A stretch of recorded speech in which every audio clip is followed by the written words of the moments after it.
नमस्ते साथियों, मैं हूं राकेश और स्वागत है आप सभी का हमारे YouTube चैनल एजुकेशन फायर पे। देखिए, NCERT class 6 chapter by chapter discuss कर रहे हैं और अभी तक हम लोगों ने लगभग 2 पार्ट कंप्लीट कर लिया है। मतलब कि सबसे पहला जो पार्ट था हमारा क्या, कब, कहाँ और कैसे, ये वाला पार्ट हम लोगों ने कंप्लीट कर लिया है। इसके बाद जो हमारा दूसरा पार्ट था आखेट खाद्य संग्रह से भोजन उत्पादन तक, यहाँ तक जितने भी क्वेश्चन बन सकते थे या फिर जो भी अब तक एग्जाम में पूछे गए हैं उन सभी क्वेश्चन को इंक्लूड करके मैंने आपको सॉल्व करवाया था चैप्टर बाय चैप्टर। तो चलिए इसी प्रकार से आज के इस सेशन में हम आरंभिक नगर जो चैप्टर नंबर 3 है इससे रिलेटेड हम कुछ क्वेश्चन आंसर को करेंगे। मैं समझता हूं कि जो स्लाइड है, जितने भी क्वेश्चन होंगे, इन सभी क्वेश्चन में आपका पूरा पार्ट कवर हो जाएगा। ध्यान से देखिएगा, अपने साथ कॉपी और एक पेन लेकर के बैठना। जहां लगे कि आपको लिखना चाहिए वहां पर आप अपने कॉपी में नोट डाउन कर लेना। बाकी बात करते हैं हम पहले क्वेश्चन से शुरू। चलिए बताइएगा, पहला क्वेश्चन है कि लोथल की बंदरगाह स्थित है। ठीक है, लोथल की बंदरगाह स्थित है। ए बी सी डी आपको 4 ऑप्शन दे रखा है।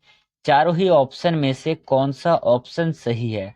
जो लोथल बंदरगाह है कहाँ पर स्थित है ये बताना है आपको। सही आंसर है इसका, लोथल जो है कहाँ पर स्थित है? गुजरात में स्थित है, ये आपको याद रखना है। ठीक है, लोथल की बंदरगाह कहाँ पर है? गुजरात में। और लोथल नामक जो स्थल है वो भी गुजरात में ही है। चलिए, गुजरात, गुजरात की राजधानी गांधीनगर। यहां से ही गुजरात में एक जगह है साबरमती, वहां से दांडी मार्च प्रारंभ किया गया था। ठीक है, दांडी मार्च प्रारंभ किया गया था। ये किसके द्वारा प्रारंभ किया गया था? ये किया गया था महात्मा गांधी के द्वारा। किसके द्वारा किया गया था? महात्मा गांधी के द्वारा। और महात्मा गांधी, ये जो उपाधि है महात्मा गांधी की, मतलब कि महात्मा गांधी बनने से पहले मोहनदास करमचंद्र गांधी इनका पूरा नाम था। फिर महात्मा की जो उपाधि है वो जब आंदोलन हुआ था, चंपारण आंदोलन, तो चंपारण में इनको एक उपाधि दी गई थी महात्मा की। तो वहां से ही ये क्या कहलाते हैं? महात्मा गांधी कहलाते हैं। फिलहाल में जो पहले नंबर क्वेश्चन है उसका आंसर हो जाएगा आपका ऑप्शन नंबर सी, गुजरात। चलिए अगला क्वेश्चन देखिएगा। नेक्स्ट अगला क्वेश्चन है आपके लिए दूसरे नंबर का क्वेश्चन हो जाएगा। धौलावीरा नगर को कितने भागों में बांटा गया है? इंपॉर्टेंट क्वेश्चन है। धौलावीरा जो नगर है उसे कितने भागों में बांटा गया है? उत्तर है आपका ऑप्शन नंबर बी नंबर, 3 भागों में बांटा गया है। अब यहाँ पे एक चीज समझना, जो भी सिंधु घाटी सभ्यता में नगर होते थे अधिकांशतः नगर 2 भागों में बटे होते थे। एक तो सामान्य करके जो होता था पूर्वी हिस्सा और पश्चिमी हिस्सा। ठीक है, जिसको आप नगर दुर्ग और निचला नगर कहते थे। जो 2 भागों में बटा होता था उसको हम कहते हैं निचला नगर, और जो दूसरा था उसे हम कहते हैं नगर दुर्ग। ठीक है, निचला नगर जो है यहाँ पर आम लोग निवास करते थे, और जो नगर दुर्ग था यहाँ पर राजा लोग रहते थे। अब आप समझिए, जब राजा लोग निवास करेंगे उस स्थान को हम नगर दुर्ग भी कह रहे हैं, तो ये ऊंचा वाले स्थान पे होगा या निचले स्थान पे होगा? भाई राजा लोग सामान्य करके कहाँ पे रहेंगे? ऊंचे वाले स्थान पे। क्यों? ताकि जो भी उनके सामने खतरा आएगी, समस्या आएगी, उनको दूर से देख करके समझ सके, बूझ सके। आपने देखा होगा ना कि जो बड़े बड़े किले होते थे, जो बड़े बड़े इमारतें होते थे राजाओं के, वो ऊंचे जगह पे बनाए जाते थे ताकि वहां से वो आसानी से युद्ध कर सके। तो ये जो होते हैं नगर दुर्ग, ये ऊंचाई पर होते हैं। ठीक है, और ये निचला नगर कहाँ होता है? ये नीचे वाले स्थान पे होते हैं। तो ये भी आपको याद रखना है, यहाँ से प्रश्न पूछा गया है और आपसे हो सकता है आगे पूछा जाए। तो यहाँ पे याद रखना, धौलावीरा नगर को 3 भागों में डिवाइड किया गया था। एकमात्र अपवाद के रूप में, विकल्प के रूप में यही है जो 3 भागों में डिवाइड है। बाकी बात सारा का सारा 2 भागों में डिवाइड किया गया है। अगला क्वेश्चन है, निम्नलिखित में से किस स्थान से अग्निकुंड के साक्ष्य मिले हैं। ठीक है, अग्निकुंड के साक्ष्य हमें किस स्थान से मिले हैं? A B C D 4 option है, सही आंसर कौन सा है? कालीबंगा और लोथल, लोथल और मेहरगढ़, भीमबेटका और राजस्थान, कालीबंगा और चिरांद। अग्निकुंड के साक्ष्य, अग्निकुंड करना यहाँ पर अग्निकांड हो गया है। अग्निकुंड का साक्ष्य हमें कहाँ से मिलता है? तो इसका सही आंसर है, अग्निकुंड का साक्ष्य हमें कालीबंगा और लोथल से मिलता है। अभी मैंने आपको बताया लोथल जो है ये साइड वर्तमान समय में कहाँ पर है? वर्तमान समय में गुजरात में है। कालीबंगा ये कहाँ पर है? ये है राजस्थान में। ये शब्द की दृष्टि से भी इंपॉर्टेंट है, क्योंकि जो कालीबंगा है इसका शाब्दिक अर्थ होता है काले रंग की चूड़ियां। ठीक है, शाब्दिक अर्थ क्या होता है? काले रंग की चूड़ियां। ये आपको याद रखना है। दूसरा, यहां पर देखना लोथल मैंने आपको बता दिया कहां पर है, गुजरात में है। मेहरगढ़ आपका पाकिस्तान में हो जाएगा। भीमबेटका जो है आपका एमपी में होगा वर्तमान समय में। एमपी बोले तो मध्य प्रदेश। और भीमबेटका गुफा से ही हमें शैलाश्रय के अवशेष मिले हैं। किसके?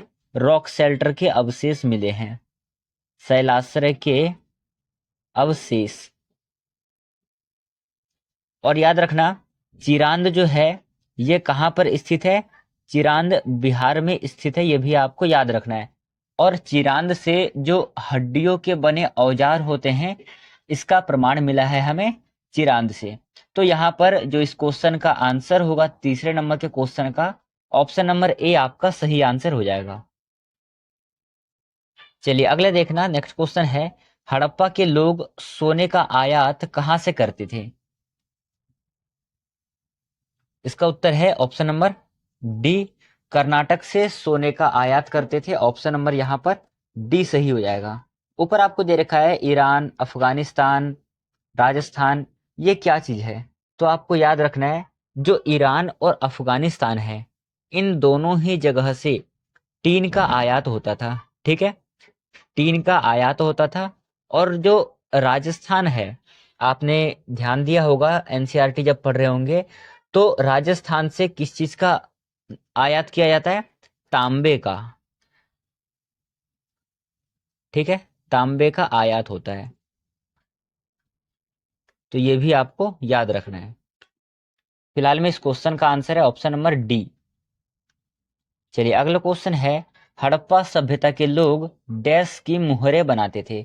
लोहे का, मिट्टी का, पत्थर का और कांच का। बताइएगा हड़प्पा सभ्यता के लोग किस चीज की मुहर बनाते थे?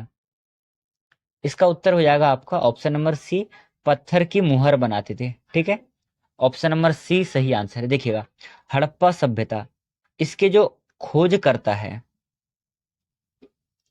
आपको नाम नोट डाउन करना है। हड़प्पा सभ्यता के खोजकर्ता हो जाएंगे आपके दयाराम साहनी। कब किया था इन्होंने खोज? इन्होंने 1921 ईस्वी में किया था। ठीक है, ये भी आपको याद रखना है। हड़प्पा सभ्यता की खोज दयाराम साहनी ने की थी 1921 में।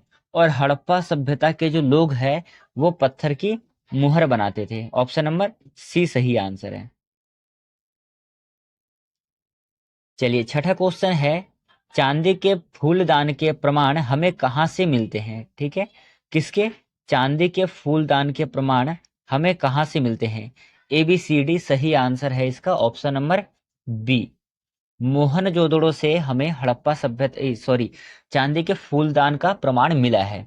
यहाँ पे देखना जो हड़प्पा सभ्यता है अभी आपने ऊपर देखा दयाराम साहनी जो है खोज करता है और 1921 में खोज की गई थी। ऐसे ही जो मोहनजोदड़ो है, तो मोहनजोदड़ो के खोजकर्ता कौन है? आपको याद रखना है एक नाम, राखल दास बनर्जी। ठीक है, ये नाम आपको याद रखना है, इंपॉर्टेंट है। और कब की थी? सन बताना है आपको, 1922 ईस्वी में की थी। कोल्डी हवा कहां पर है? कोल्डी हवा उत्तर प्रदेश में स्थित है। और जल्दी से बताइए यहां से हमें किस चीज का साक्ष्य मिला है? लोथल अभी आपने पढ़ा कहां पर है? लोथल गुजरात में है। हड़प्पा, इसे हड़प्पा कर लेना, हड़प्पू हो गया है। हड़प्पा कहाँ पर है, इसका जवाब आप हमें कमेंट बॉक्स में बताएंगे।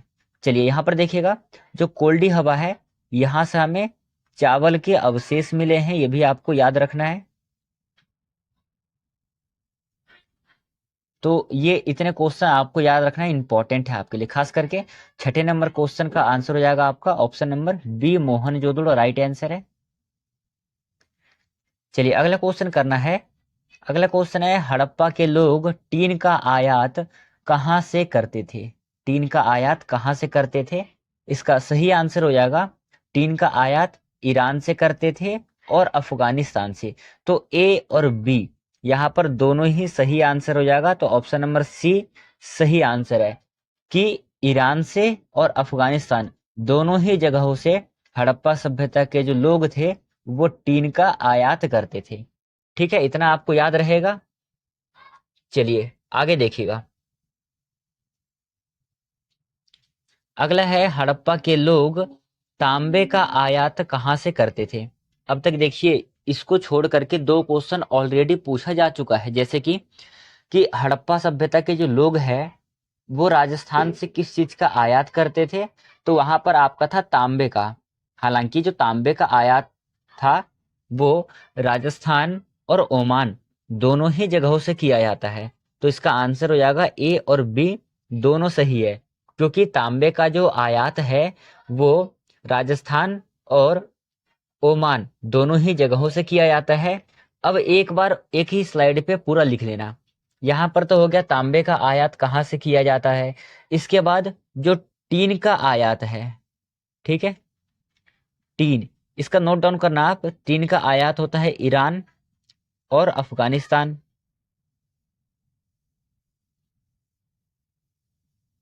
ठीक है, इससे पहले आपने एक और पढ़ा था, सोना।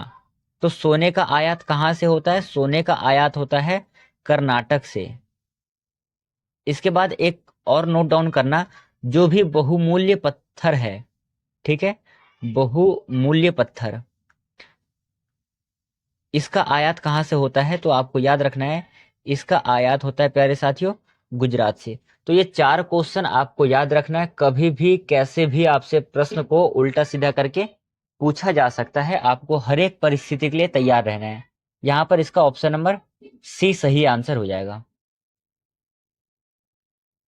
चलिए अगला क्वेश्चन है कि महान स्नानागार का साक्ष्य कहां से प्राप्त हुआ है? मोस्ट इंपॉर्टेंट क्वेश्चन है, बताइएगा महान स्नानागार के साक्ष्य हमें कहां से मिले हैं? इसका सही आंसर होगा ऑप्शन नंबर सी, लोथल से हमें मोहनजोदड़ो से हमें महान स्नानागार के साक्ष्य मिले हैं, ये भी आपको याद रखना है। ठीक है, चलिए अगला क्वेश्चन देखिएगा। नेक्स्ट क्वेश्चन आपके एग्जाम के लिए, हड़प्पा वर्तमान में स्थित है। मैंने अभी आपको बताया था दूसरे या तीसरे नंबर के क्वेश्चन में। बताइए हड़प्पा कहां पर स्थित है? ए बी सी डी चारों ही ऑप्शन में से कौन सा ऑप्शन सही है? तो याद रखना, हड़प्पा वर्तमान समय में कहां पर स्थित है? हरियाणा, राजस्थान, पाकिस्तान और गुजरात। चारों ही ऑप्शन में से कौन सा ऑप्शन आपका सही है? सही आंसर हो जाएगा, हड़प्पा जो है पाकिस्तान में स्थित है। Option number A, option number C सही आंसर है। ठीक है, चलिए आज का अगला और अंतिम क्वेश्चन है, और इसी के साथ हम पाठ का समापन भी करेंगे। जो हमारा पाठ था, तीसरा पाठ, चैप्टर नंबर 3, आरंभिक नगर। यहाँ से जो भी इंपॉर्टेंट क्वेश्चन मेरे को लगा कि बन सकता है या फिर यहाँ से प्रश्न पूछे जा सकते हैं, इन प्रश्नों को लेकर के मैंने आपके सामने डिस्कस किया। आई होप कि ये जो क्लासेस है आपको पसंद, आपको अच्छा आया, अच्छा लगा होगा। तो प्यारे साथियों, यदि आपको अच्छा लगा है तो चैनल को सब्सक्राइब करें, लाइक करें, और यदि इस क्लास का आपको पीडीएफ चाहिए तो वीडियो के डिस्क्रिप्शन बॉक्स में टेलीग्राम चैनल का लिंक मिलेगा आपको, वहां पर जाइए, चैनल को ज्वाइन करिए, वहां पर आपको प्रत्येक क्लासेस का पीडीएफ उपलब्ध होगा। चलिए करते हैं आज के अगला और अंतिम क्वेश्चन को। क्वेश्चन है हमारा, मेहरगढ़ में कपास की खेती कब प्रारंभ होती है, मतलब कि कब होती है? इसका सही आंसर है, कई लोग ऑप्शन नंबर ए टिक कर रहे हैं, जो कि गलत है। याद रखना आपको, कपास की खेती मेहरगढ़ में 7,000 वर्ष पहले होती है। ठीक है, मेहरगढ़ में किरथर और सुलेमान जो पहाड़ी है, ठीक है, यहां पर 8,000 साल पहले खेती होती है। किसकी? गेहूं की खेती होती है और जौ की खेती होती है। ये आपको याद रखना है, गेहूं और जौ की खेती लगभग 8,000 वर्ष पहले होती है। और कहां पर होता है? मेहरगढ़ में ही। किन दो पहाड़ियों के बीच में होता है? किरथर पहाड़ी और सुलेमान पहाड़ी। किरथर और सुलेमान पहाड़ी के बीच में गेहूं और जौ की खेती प्रारंभ होती है लगभग 8,000 वर्ष पहले। पर जो मेहरगढ़ में कपास की खेती है, इनका प्रारंभ 7,000 वर्ष पहले किया जाता है। एक और प्रश्न बनेगा, मेहरगढ़ जो है वर्तमान में कहां पर स्थित है? तो इसका भी आपको याद रखना है, ये भी पाकिस्तान में स्थित है वर्तमान समय में। और जो मेहरगढ़ के लोग हैं, ये पुनर्जन्म को मानते थे। ठीक है, पुनर्जन्म को मानते थे, मतलब कि मृत्यु के बाद भी जीवन है, ऐसा इसका मानना था। इसलिए मेहरगढ़ में जो भी कब्र प्राप्त हुआ है, कब्र के साक्ष्य मिले हैं, कब्र में आदमियों के साथ साथ बकरी को दफनाया गया है। ठीक है, तो ये एक प्रश्न यहां से बन जाएगा कि किस स्थान पर आदमी के साथ साथ बकरी को दफनाया गया था? तो ऑप्शन नंबर आपका क्या हो जाएगा? मेहरगढ़ सही आंसर हो जाएगा। तो ये प्रश्न बन सकते हैं। प्यारे साथियों, ये जो क्लासेस है, आज के इस क्लास को हम यहीं पे समाप्त करेंगे और इसी के साथ हमारा चैप्टर नंबर 3 भी समाप्त होता है। बाकी बात कल के सेशन में हम चैप्टर नंबर 4 करेंगे। और चैप्टर नंबर 4 जो है, मैं यहाँ पे एक बार लिख देता हूं, कल होगा हमारा चैप्टर नंबर 4। पाठ का नाम क्या हो जाएगा? पाठ का नाम हो जाएगा, क्या बताती है हमें किताबें और कब्रें।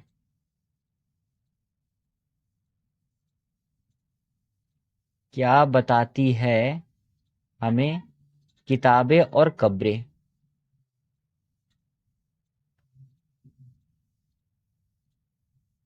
ये जो पाठ है, ये हम कल डिस्कस करेंगे। मैं आशा करता हूं कि सबसे पहले आप लोग पढ़ करके आएंगे। यदि आप लोग पढ़ करके आओगे तो आप प्रश्नों का सही उत्तर दे सकते हो। तो चलिए, इन बातों को ध्यान में रखिएगा।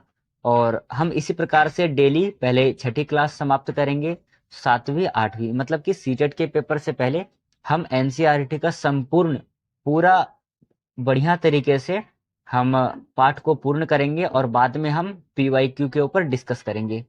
चलिए, जो भी और जुड़ना चाहते हैं, एक बार आप अपने दोस्तों के पास लिंक शेयर कर देना। और यदि आपको वीडियो पसंद आए तो चैनल को सब्सक्राइब कर लेना। चलिए साथियों, मिलते हैं कल के सेशन में। तब तक के लिए धन्यवाद। स्वस्थ रहिए, मस्त रहिए और पढ़ते रहिए।